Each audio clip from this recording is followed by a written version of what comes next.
Saudações, hoje nós vamos falar um pouco sobre o banditismo social e o cangaço. São fenômenos que aconteceram no final do século XIX e começo do século XX ali na região nordestina, no sertão nordestino.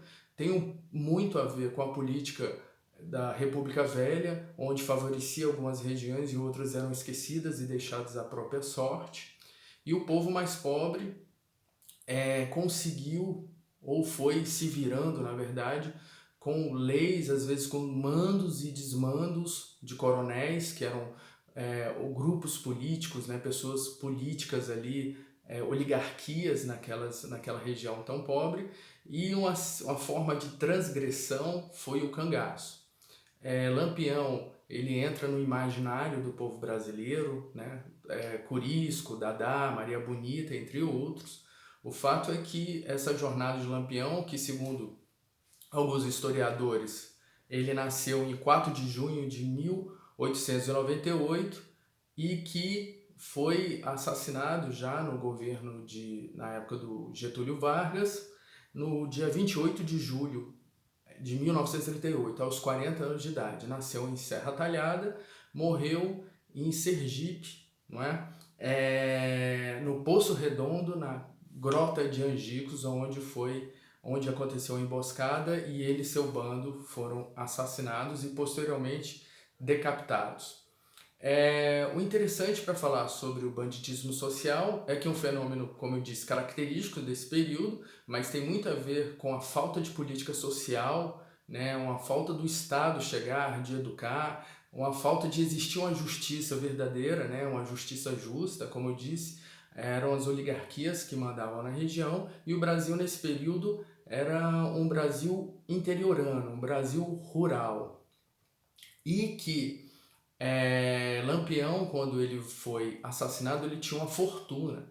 Segundo Frederico Pernambucano de Melo, ele tinha o suficiente para comprar 200 carros na época, né, 200 carros em ouro, né, o que ele estava ali desde os embornais ou bornais, como algumas pessoas chamam, e também tinha uma quantia que não era pouca em dinheiro naquele período.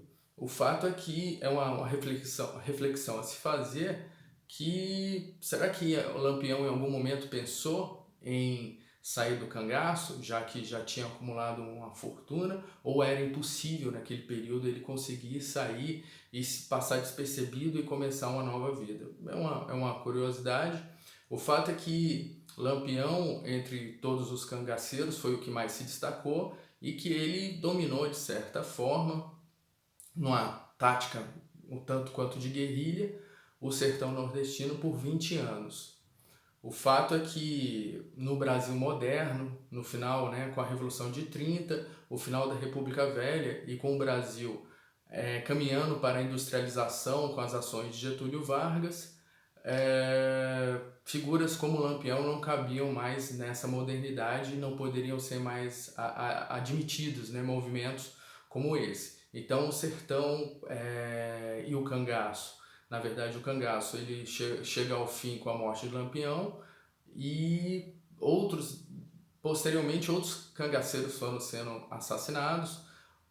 O último famoso foi o Corisco, que foi considerado o braço direito de Lampião, e começa um novo período, né, no Brasil. É engraçado que em 1938 já temos o Estado Novo, né? O Estado Novo, que foi um período de ditadura do governo de Getúlio Vargas. E assistindo o filme Bacurau, não é um filme para crianças, né? Tem que verificar a faixa etária, mas eu recomendo para os adultos que assistam. Ele fala um pouco sobre levantam questões que lembram desde o cangaço nordestino a uma mistura de safari humano e Big Brother, né? Valores numa sociedade que seus valores têm mudado rapidamente. É uma reflexão, vale a pena assistir esse filme, e vale a pena sim se voltar e entender o fenômeno do banditismo social, a figura do Lampião, né? O historiador, ele foi estudado mundialmente, né? O historiador Érico Rubensbaum escreveu um livro chamado Os Bandidos, onde ele fala, entre tantos, da figura do Lampião, né? da figura emblemática, da figura polêmica e não deixa de ser curiosa de Lampião. Fica aí a reflexão, um grande abraço.